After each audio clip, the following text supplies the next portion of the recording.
welcome to the CFT writing workshop on source verification and copyright issues. This is going to be all about both teaching students how to correctly cite and actually giving them some information on how to go about using online resources to be able to cite papers when they do research papers. And it's also for faculty on issues that have to do with copyright and sharing information that's already been published. And so Marcus Lawson will be our presenter today. So come on up and welcome, Marcus. Good afternoon. Yes, this is a workshop on source verification and copyright issues. Initially, I was looking at two websites I was talking to Becky about, which was one that I saw introduced on the Chronicles of Higher Education called Bibliabouts, which is something is like a bibliography, annotated bibliography software to help you to catalog sources. And then there's Citation Machine, which most of you, I'm sure, probably use in your classrooms when it comes to citing sources or whatnot. Bibliabouts was the one that really generated this whole workshop because I found something new and innovative. And then as I started to get more engrossed into Bibliabouts, I said, oh, this is really cumbersome. And because initially the title was something different, and we had to change the title because as I started to research Bibliabouts even more, I said this is more research generated for someone who's a seasoned like researcher, PhD, writer, or whatnot, cataloger, versus a student, all right? But I'm still going to introduce to some degree what Bibliabouts is about. Okay, starting this source verification copyright issue, I'm just going to read, got like 8 slides I'm going to go through, and then I'm going to open the floor for discussion. As instructors, we often struggle with various student levels of learning in the classroom, where students who are from our target population do not have the requisite skill in writing and verifying appropriate sources for research. That's very, very true. The underlying problem that adds to our dilemma is that we live in a society controlled by market forces which send out various messages either by print or other media that skew the standards in writing. For example, there are different writing styles for newspapers, online newspapers, and other online or printed media, and these rules promote, support the marketing of clothing, music, homes, furniture, etc., and yet our student population cannot decipher the differences between the particular rules in writing that allow commerce to be sold. Like another good example is New York Times. New York Times has their own publishing format, okay? Students read the New York Times and sometimes they adopt what they see as a marketing format into formal writing. And then I have to cite them, well, mark them down on that's okay. I'm here. I have to mark them down and tell them that, this is not the proper format or proper rule in writing, in English writing, in relation to standards in writing for grammar, and they become confused, okay? So, but I think we still need to have this particular discussion because it allows students to say, oh, wow, they switched the language, or oh wow, they switched the format, and this serves a particular purpose in selling a particular product. And sometimes they don't get it, but I think it's our job as educators to encourage that type of discussion in the classroom. It's to that end we need to promote a discussion for proper use of source materials and research in the classroom, as well as hoping to make the research exercise fun and to meet the dual goal for college learners to embrace proper grammar, use of sources, credibility of sources, and technology in the classroom, okay? Students do not understand credibility, okay? They have an idea of what proper grammar is. Some do, some don't. But they also don't understand use of sources. Like a good example is MLA versus APA. I had to publish, actually not publish, but write my master's thesis in MLA. So when I started teaching, I was well versed in MLA. Later on, I saw the limitations in MLA. MLA doesn't allow you to be able to do what? To be able to argue, all right? Students use a lot of citing, footnoting, but they're not really doing what? They're not interpreting. So I switched my formatting style from MLA to APA Because ABA allows you to do what? It allows you to be able to argue a point. Argue a point, interpret what that is based on from a source to come to a particular conclusion, all right? So I saw the differences in the format, and students, again, don't understand that, and that's something that we have to teach them. Now, as a good overview, we need, to go over went to the U.S. Copyright Office here, that's for copyright of the United States of America and related laws in Title 17. And it states here that the U.S. Copyright Office has several definitions of works or artistic works that are protected by copyright, okay? An anonymous work is a work or the copies or phonorecords of which no natural person is identified as an author. An architectural work is the design of a building as embodied in any tangible medium of expression, including a building, architectural plans, or drawings. The work includes the overall form as well as the arrangement and composition of spaces and elements in the design, but does not include individual standard features. Audiovisual works are works that consist of a series of related images which are intrinsically intended to be shown by the use of machines or devices such as projectors, viewers, or electronic equipment together with accompanying sounds, if any, regardless of the nature of the material objects such as films or tapes in which the works are embodied. Now, this is an interesting international law, which is a treaty that we signed to, the Berne Convention. It's a convention for the protection of literary and artistic works signed at Bern, Switzerland on September 9, 1886, and all acts, protocols, and revisions thereto. The best edition of a work is the edition published in the United States at any time before the date of deposit that the Library of Congress determines to be most suitable for its purposes. A person's children are that person's immediate offspring, whether legitimate or not, and any children legally adopted by that person. It covers, so you get in the gist that it covers various different areas of copyright, all right? But then again, there's a difference between copyright, patents, and trademarks.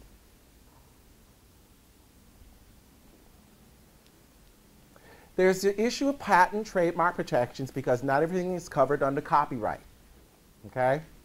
The trademark law governs the use of a device, including a word, phrase, symbol, product, shape, or logo, okay, by a manufacturer merchant that identifies goods and to distinguish those goods from these made or sold by another. Service marks, which are used on services rather than goods, are also governed by trademark law. In the United States, certain common law trademark rights stem merely from the use of a mark. However, to obtain the greatest protection for a mark, it is almost always advisable to register the mark either with the federal government, if possible, or with the state government. A mark which is registered with the federal government should be marked with the R symbol. Unregistered trademark should be marked with the TM, while unregistered trademark should be marked with the SM, okay? So that gives you a little bit of, history and definition in regards to our trademarks.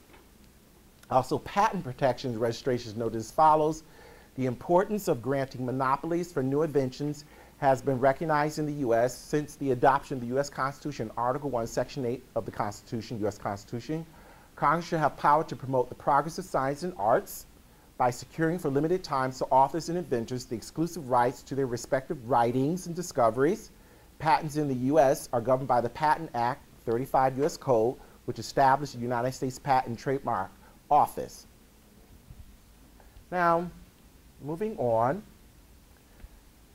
I'm going to switch the lecture here to go to these two websites. We need to consider how the state of Connecticut supports the definition of copyright in the law's application stated at Southern Connecticut State University Council website.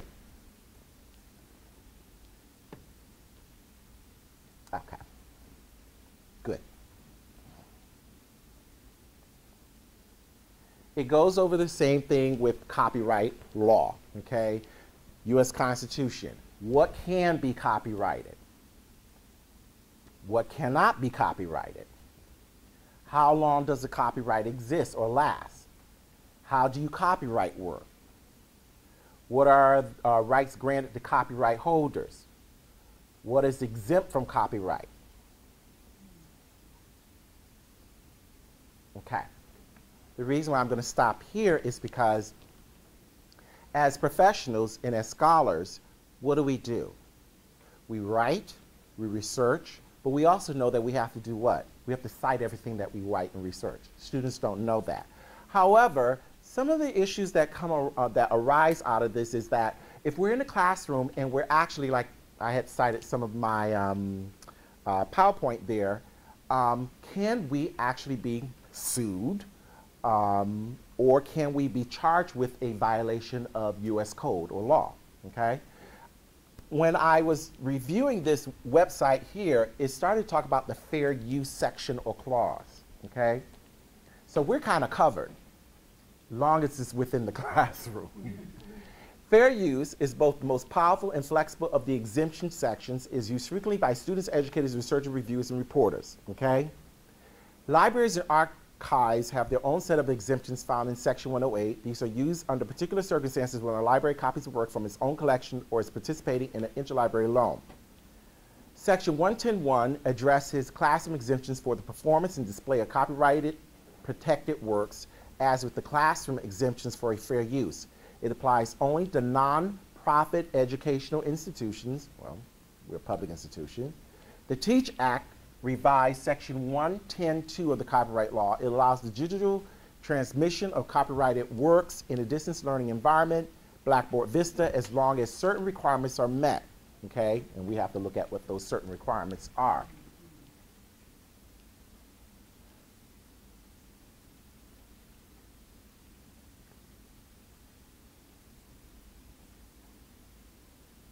Okay. The TEACH Act allows instructors to offer more electronic media than was previously allowed. Specifically, they now perform, show, or display copyrighted works or portions of copyrighted works, depending on the nature of the works, to students in other locations, including non-dramatic literary works, non-dramatic musical works, reasonable limited works of other works, such as films, videos, or dramatic musical works like opera musicals and music videos, and other copyrighted works, such as still images, as long as the display of works is an amount comparable to that which is typically displayed in the course of a live classroom session.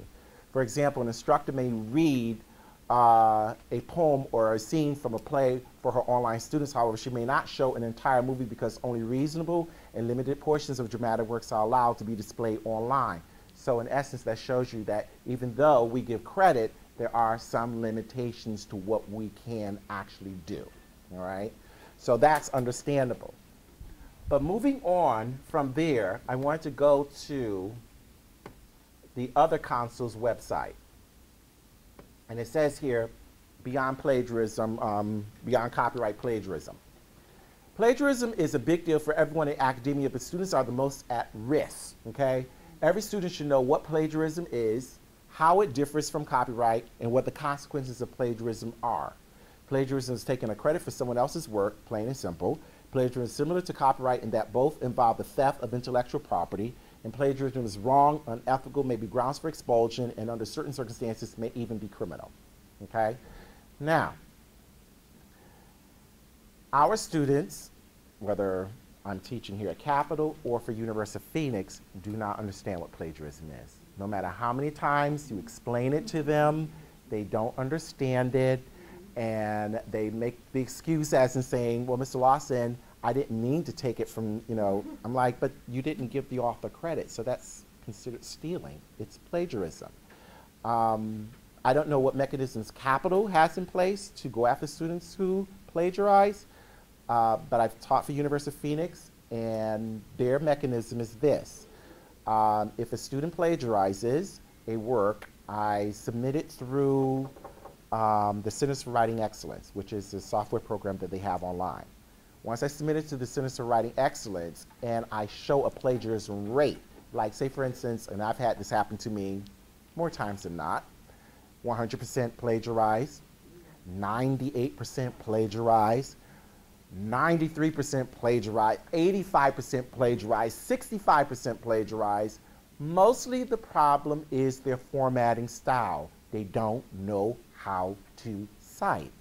Occasionally, I've run into problems wherein students have actually borrowed from another student's work. That's why I don't put any papers in the library in this building, because students will go down there, and I'll give you a good story of what happened to me as a student here at Capital when we were on Woodland Street. And I was Dr. Fagbimi. Everybody knows Stephen, right? Well, he was my instructor at the time. I didn't say anything. And I was taking a class of his. I researched, I did what I was supposed to do, and everything. The student said to me, I won't say her name, the student said to me, I'm going to the library, and I am just going to get me one of those papers, and I'm just going to erase their name, and I'm going to copy it, and I'm going to put my name on it. And I looked at the student, and I said, that's stealing. That is so dishonest. Ugh. And I got away from her because I didn't want to be around her because I'm like, if you're doing stuff like that, you're actually shooting yourself in the foot. Not only just for getting caught, but you're actually shooting yourself in the foot because, say for instance, you get away with it this time. You're going to go from a 100 level to a 200 level to a 300 level course. You're going to have to produce the same work at a different level. And you don't produce that same work at a different level, you're going to eventually get caught. And she probably didn't graduate from Capital or even go to UConn or Central. I'm sorry, because if she did that, that means she probably didn't go on to, you know, get her degree somewhere else. Okay? But with that said, we understand, like at the University of Phoenix, that's what they do. It goes to the Centers for Writing Excellence. Once it goes to the Centers for Writing Excellence, what else do they do? It is reviewed by a team of writers. They justify whether this is a charge of plagiarism. Then the student is actually sent a letter. They have to explain themselves. And it is put within their student folder. So when they go on to a next block of classes and they do it again, they can be expelled from the university. Okay? So I don't know what's in place at Capital, and I like to encourage, not expelling students from the college, certainly not, but I like to encourage some degree of scrutiny of their work so that we can basically watch what they're doing and help them to be accountable in writing their papers. Can I just interject? Sure. Because we do have policies, and everybody should make themselves aware of them. We actually did a Center for Teaching workshop on this. The plagiarism, if it is detected, should be reported to the Dean of Students. The Dean of Students does send a letter to students. If they, and the letter goes on their file, if they receive 2, then there are sanctions. There are a number of I won't go into detail, but right. So there is something in place, and it needs to be done. But better than that, if for anyone who attended the plagiarism workshop that Daniela Ragusa and I led last year, we are, Daniela is going to be producing a common assignment for English 101 courses that is looking at plagiarism from a pedagogical, from a learning point of view, from a teaching and learning point of view, and not as a, so we address the problem at its root, right? Rather than what we usually do, which is catch them and book them. Right. You know? Yes, we do. So we need to address that problem at the very basic. I think for any instructor, what happens in regards to plagiarism, I know that Daniela doesn't like CWE, that type of what you call them, because we're like stressed for time when we're actually teaching our classes. When I started teaching online at another institution, what they did was they said, when you have a paper and you suspected of plagiarism, what you do is you copy the section of that paper that's suspected of plagiarism, go to google.com, embed it, and see if it comes up. Okay? That's an easy way to catch them and find out. Did you really, and that's also the reason why I make my students submit their papers by email. Yeah, so if they're submitting it by paper format and you're looking at a paper format, you're like, cut and paste. Right, all this like, it's kind of hard for you to grab information and then put it out in the public domain to see if it comes up in a book that's actually digitized in the public domain that they actually stole, or they plagiarize a whole paper. All right, because if they plagiarize, say for instance, if it's submitted in a digitized format, and you're taking that one section from that paper, and you put it in google.com, and it comes up, and you have actually that paper, you can go and look and say, and you can look and compare, so, oh my. And then you say you see the different names, but you see the same wording, the same reference page or bibliography or works cited page, and then at that point you have evidence to take it to the dean of students, and then you can say this is a problem and what are we going to do about it, whatnot, and the student can be given an F or 0 for the assignment. And they can be required to do it again with penalties attached to it. Excellent. When I was at Morgan, when I was at UConn, there was a student who stole a paper from the library, and it turned out to be his professor's paper. That's really bold. Really, really bold. I don't think I would. I don't think I would ever do that. Okay. Let me see. Oh, wonderful. I didn't expect you to do that. As the Council's website on Beyond Copyright Plagiarism illustrates, there are penalties for plagiarizing another person's work. How do you address the myriad rules, nuances of preventing plagiarism, and copyright infringement? This is where the importance of Citation Machine and the new feature of Bibliobouts can be useful. Okay. Let me see. I'm going to kind of feel. I hope I don't get in trouble putting that down for a moment. Let me go to Citation Machine. I think Citation Machine is actually the easiest one to go to. Yeah. Okay. Citation Machine I like very much because it has the MLA also, not necessarily APA.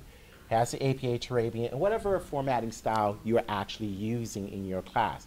So it shows you, what is it? It's pretty flexible, okay? One of the things that we do know about our students is that they don't like to read, okay? They,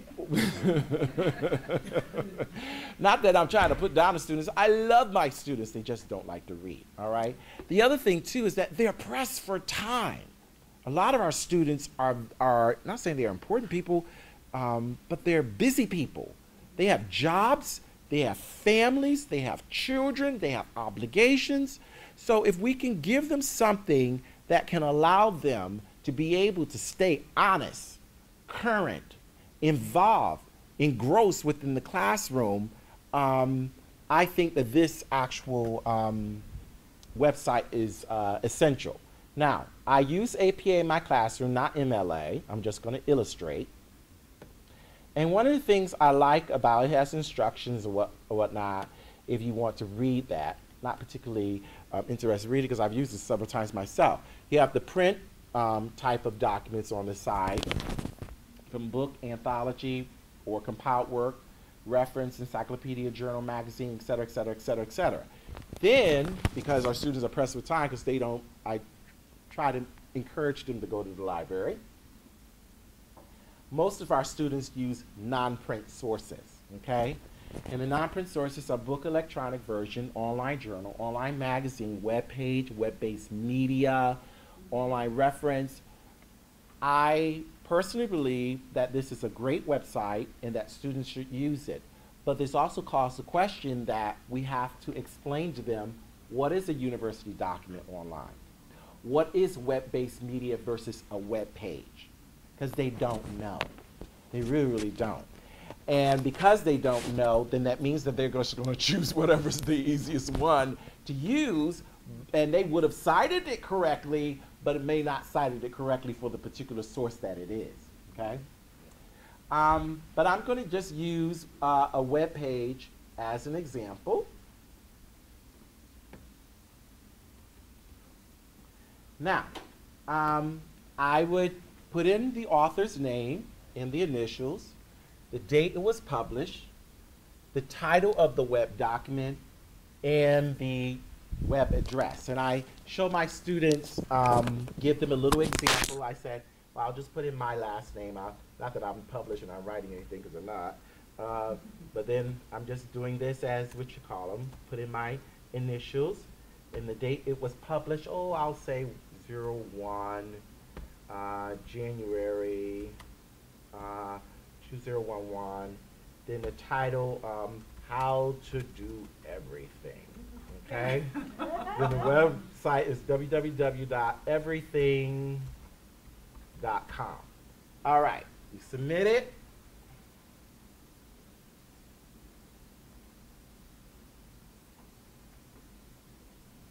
Transferring the data. And I actually do this in my classroom to show them so that they can get a clue, an idea. And I show them, this is how it should look on your reference page. And I said, see the author's name is inverted, the date of publication is in parentheses.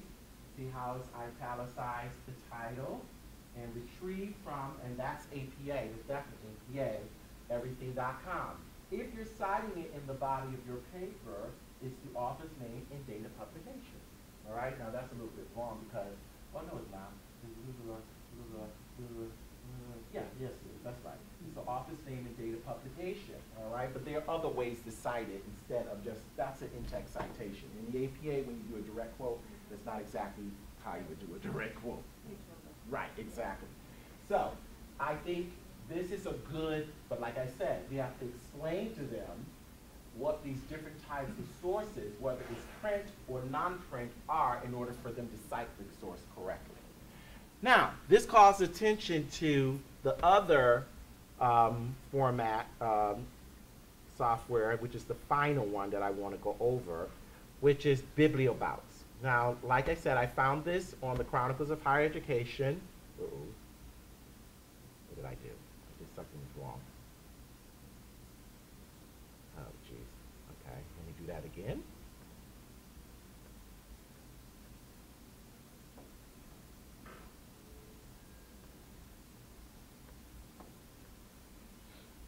There you go.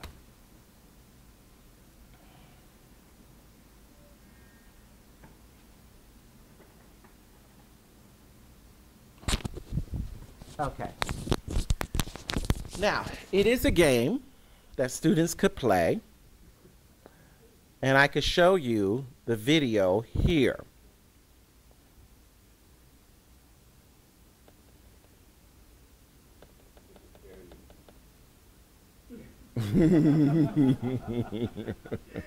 That's it for the play. Okay. Oh, here we are. Here we are. Your opponents will rate highly and choose for their best bibliographies. The game has 4 bouts. In the first bout, called Donor, search online for sources on the topic of play, and use Zotero to grab the good ones. You have to download Zotero to your laptop. Pick your best sources and put them into play. Next, in tagging and rating, rate the quality of your opponent's sources. Mm-hmm. Then in best bibliography, from the group collection, choose the 10 very best sources for your best bibliography. To win BiblioBounce, score points by meeting quotas, matching your opponent's ratings, and donating the sources everyone chooses for their best bibliography. The winner is the BiblioBounce. Register and log in. Yeah. So I found that on the Chronicles of Higher Education, but you see how cumbersome and intricate it is. It is very cumbersome and intricate. And I think that students will go like, and they'll go in this direction, all right? But I encourage you to actually play BiblioBounce for yourself.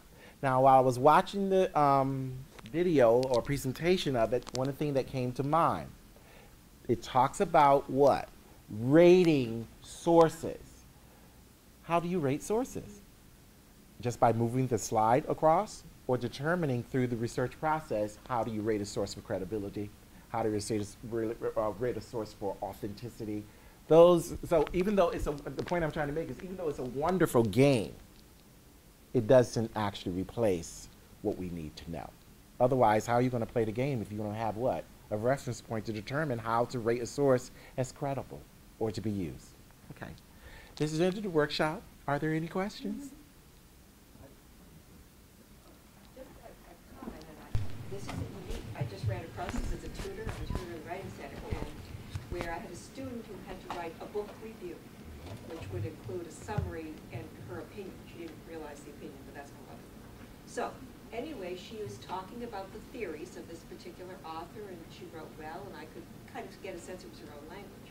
But as she was relating the author's theory, it was clear there were 4 principles that he wanted us to live by. So those weren't her ideas. Those were the author's. So she needed to cite them. But she didn't. And the reason is what I see with many students. Well, oh, do I need to cite them, she asked me, because she said, this is a book the teacher assigned me.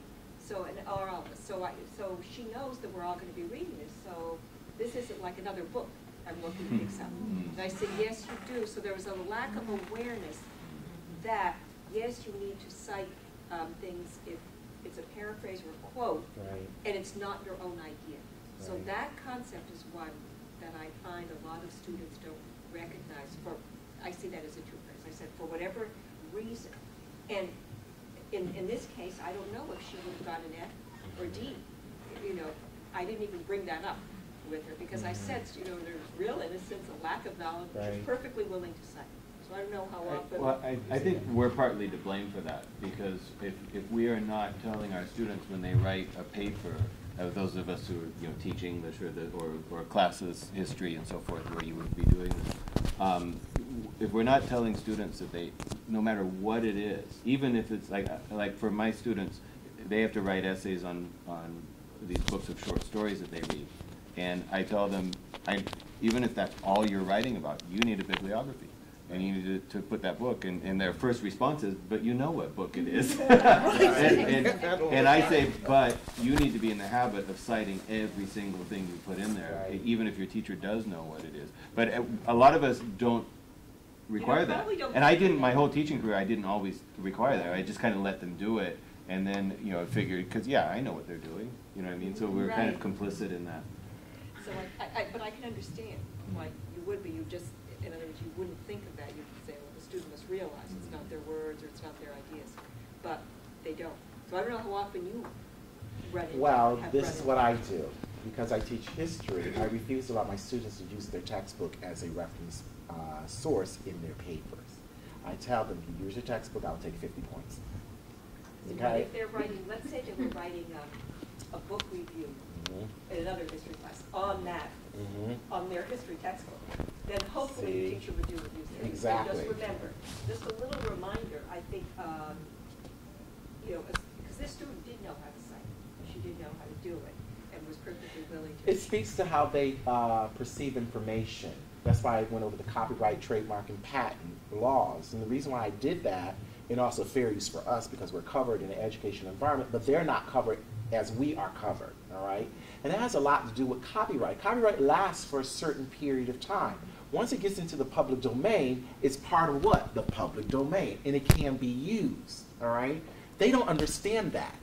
They feel that, oh, it's out there and, you've assigned this textbook and we can just cite from it, or we can just, summarize from it and not use the reference page or any citations, and it's okay because you know what I said and you know what the book says and you're saying it's common knowledge, and I'm trying to wrap my mind around that type of reasoning. And it's a battle because they don't understand that plagiarism is about using someone else's ideas. And it's out there in the public domain. And it's a published document. I can't use it in that respect either unless I cite, which I've cited. I mean, you guys saw what I did in the PowerPoint. I'm actually shadowing. I'm showing them that, but they're looking at it and they're like, then I pointed and I said, but you see that right there? I just cited. And I gave a page number, and I also gave the date of publication, I gave the author's name, and if you want a reference page, I can give that to you too. But they don't understand it. It's how they perceive information in the public realm. If it's out there, if it's published, then we don't have to cite it. And that's not true, all right? So how to get around that is posing a challenge, and no matter how many times we repeat it, they're still going to do it. So that's the reason why when I assign a paper, I tell them, no, I don't want you to use your textbook. I said, now you can use your textbook as inspiration, give you an idea or how you're going to approach it, but you can't use it and you can't cite from it. Why am I doing that? Because I'm trying to make them go to the library. I'm trying to make them cite it. I'm trying to make them get involved in doing actual research. And then that paper is coupled with a full sentence outline. I had a student, he's driven me crazy, and sometimes I'm questioning, because you know if your students are in classroom and they speak a second language. There's nothing wrong with speaking a second language. I speak a second language. I took foreign languages. I speak German, and I don't speak it as fluently as I have in the past. But one of the things I experienced as a native English speaker learning another language is that no matter how fluent you are in that other language, it's still not your language. So what ends up happening? You start to interpret the other language based on the rules of your mother tongue. So you're missing something. You're getting like maybe 50 to maybe 75% of what either you're reading or you're hearing, but then there's the other 50 and 25% that you're missing. And that becomes a problem. So the student actually says, I don't understand the full, I actually wrote a thesis statement. I said, you have to have a premise and a conclusion. And I wrote the thesis statement. I said, here's the essay research question. I said, now let me show you how to approach this essay research question and write a thesis statement out of it. So I wrote the thesis statement, had the premise and the conclusion, then I started to write the outline. Then I digitized it, put it on the website, and he was in class, he looked at it, and he sent me an email and said to me, Mr. Lawson, I don't understand. Why did you need to ask all those questions? So I answered him, why would the English discipline name it a full sentence outline? Because it's specifically designed to make you ask questions about your research and how you're going to actually do what? How are you going to actually research the topic or the question?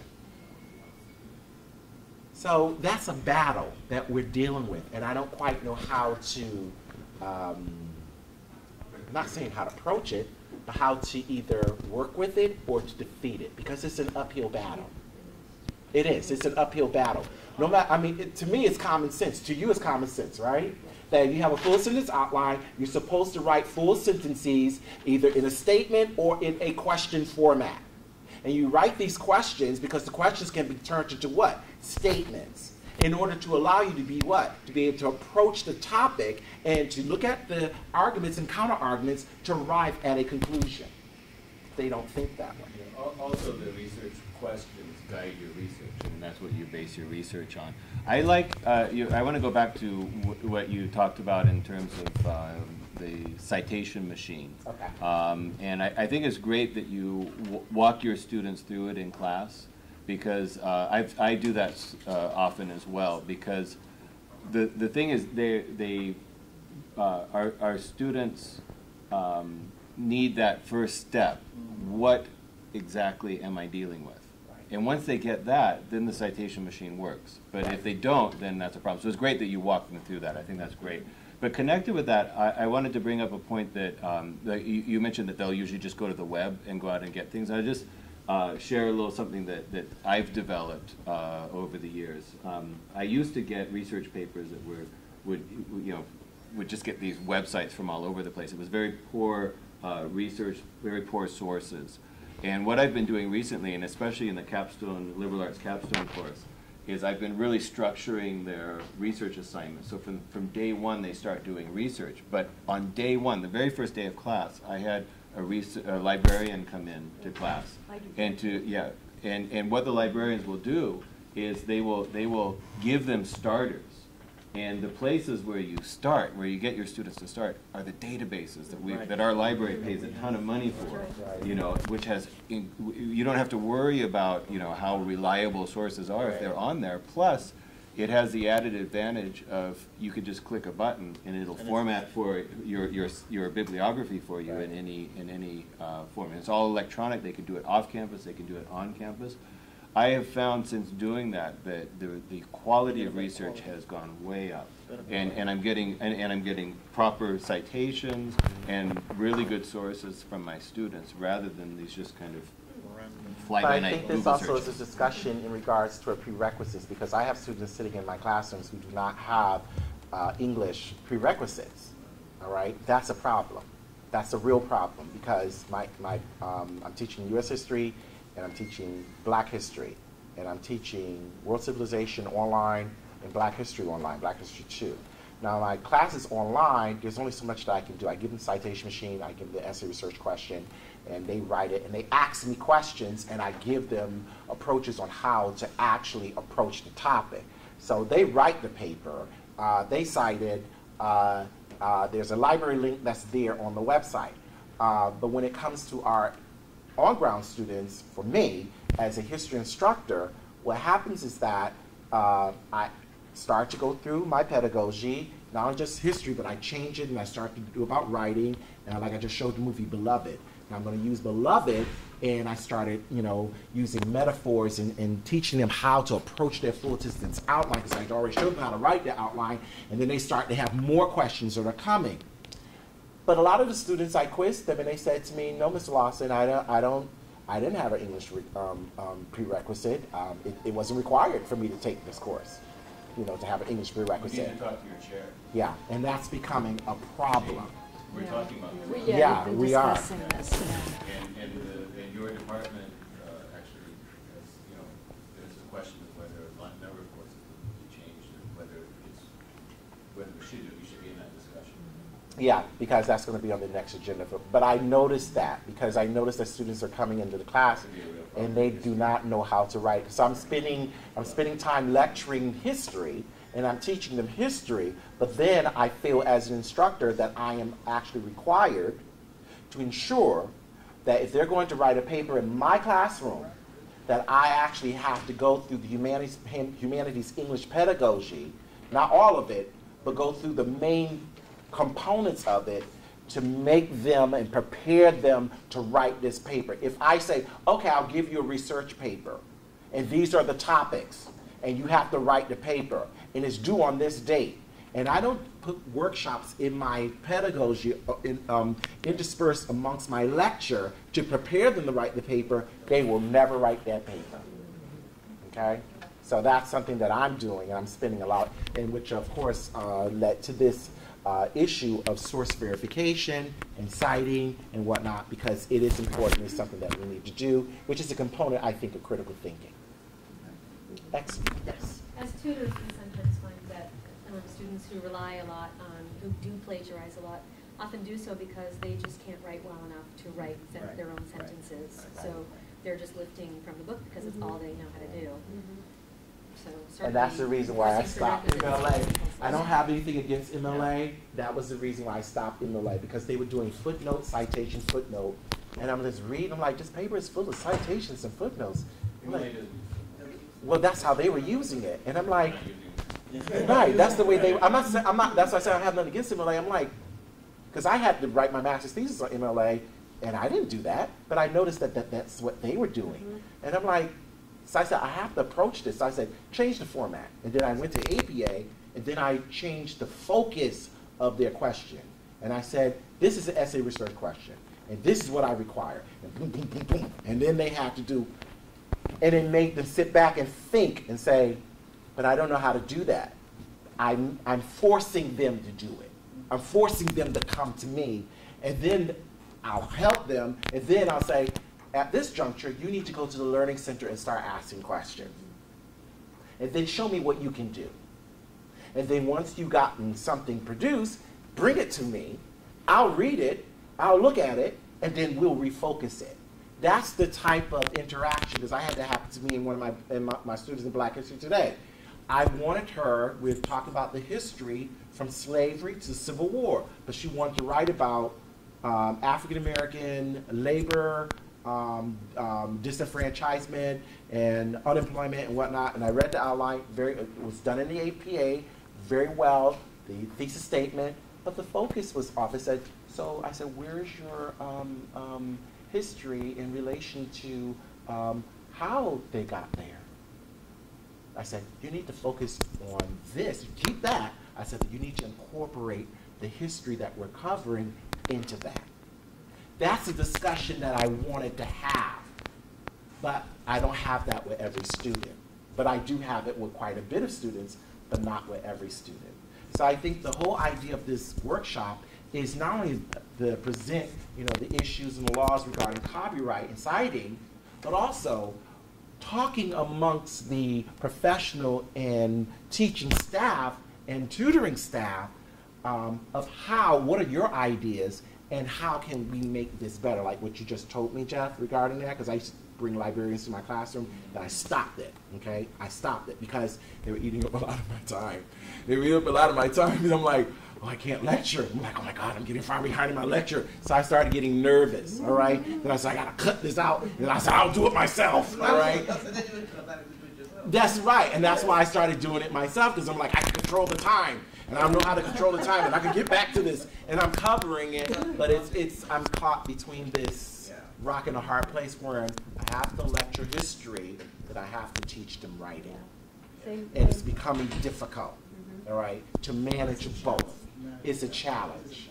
It is a challenge. It is a challenge. I was, as you were talking, I was saying, I don't know if there could be, in all the introductory courses that the students have to take, like the 043 in English, maybe one in history, whatever they need, let's say for an associate's degree inside, if there can be one class on the policies of the college for plagiarism, and more maybe, okay, how do you cite, maybe briefly, or how could we use this HTTP citationmachine.com, and just a little bit, even if it was a half hour, so that all students are, I don't know if that exists already. English 101, does. yeah, English, Okay, everybody's supposed to take English 101, and every Yes. English 101 course is supposed to They teach. do.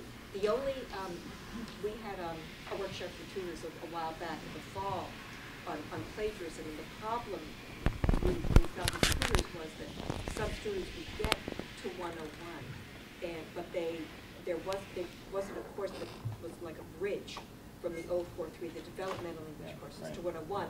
So they might come to 101 and repeat some problems or be overwhelmed by research papers. So I don't know if anything can start in 043. Yeah. I know there are some students, because I've had them in Well, 043, that have trouble knowing what a subject and a verb is, or even how to write a sentence. But still, something like this might help them. That also raises the issue of thinking that one course is going to teach them how to write and to do everything perfectly, and which is why I think it's really great that that Marcus, that you do take them through that process. I have to. Because I feel guilty even if they had the foundation in 101, Right. they still need. I mean, we need to do You're writing right. across the Reinforce. curriculum. You know, everybody Right. needs to Yeah. reinforce these things, Yeah. and then Yeah. they're going to get it, and then it's going to become part of their habit, part of their pattern, rather than, oh, we did that in English 101, now we do something else here. Right. So it's reinforcing that, and maybe, starting a little earlier. I mean, there are a lot of issues there in terms of what they need to cover in But I think those you're right. developmental courses. I think you're yeah. right. Like, if you can cover it a little bit in a sociology course. A lot of students seem to take that, maybe a little bit in business, because they Right. have to, or nursing, they have to write papers. Yeah. It's a little bit, Yeah. because it just seems to be an area that crops up a lot. And I feel badly if a student is going to get an F or a D because of a lack of knowledge. Like the student I worked with today, that might have happened to her, and she wouldn't have had a clue as to why, why she should have been cited. I know for like University of Phoenix, I use them as an example because I've been with them for like almost 5 years now, and I stay with them because I'm gleaning information from them. I am. I'm basically gleaning information from them. I'm getting information because they're a profit and we're not for profit, so they can do things that we can't do. Okay. And they have a first year that they call the first year sequence, FYS.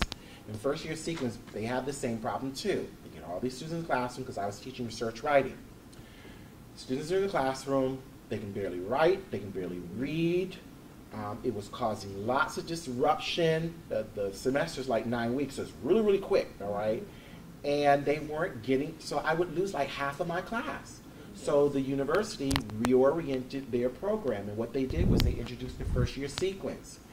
Classes that were considered like, say for instance, I'm teaching ethnicities and cultures now. That was like a 4th block class. That means they get to the end of their degree program and they basically take that class, and I'm teaching that type of student.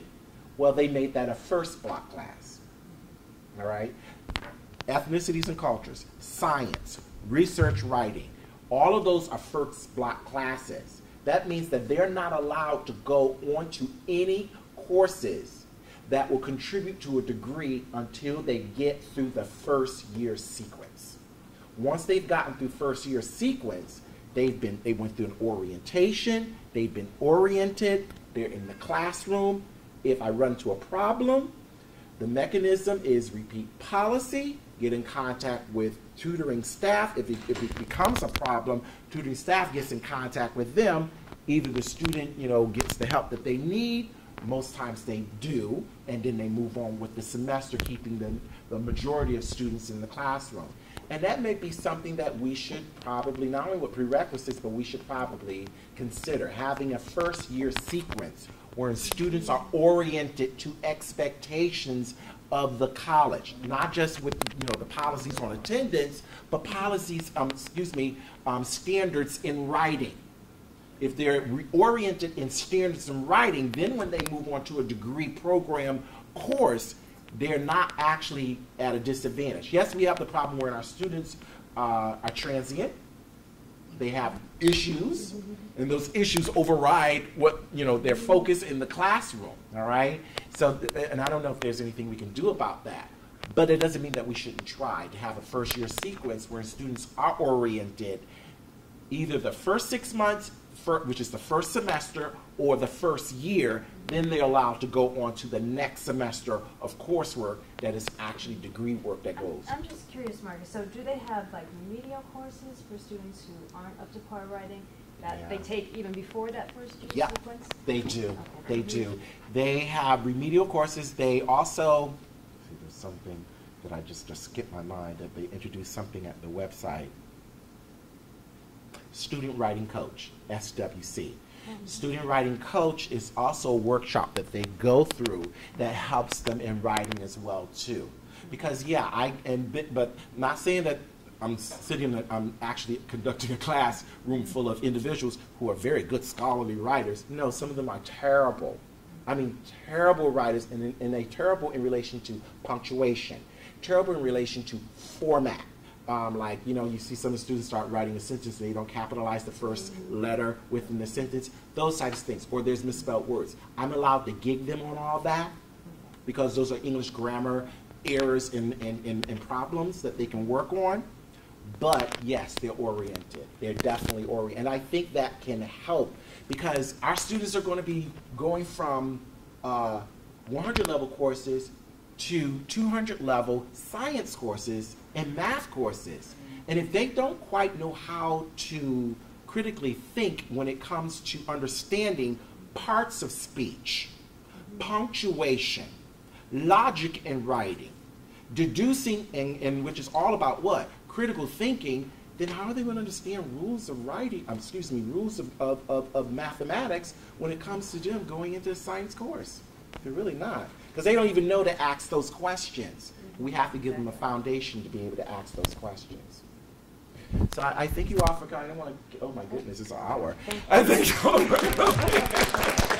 didn't mean, I could talk your head off for the next 3 hours if you want me to.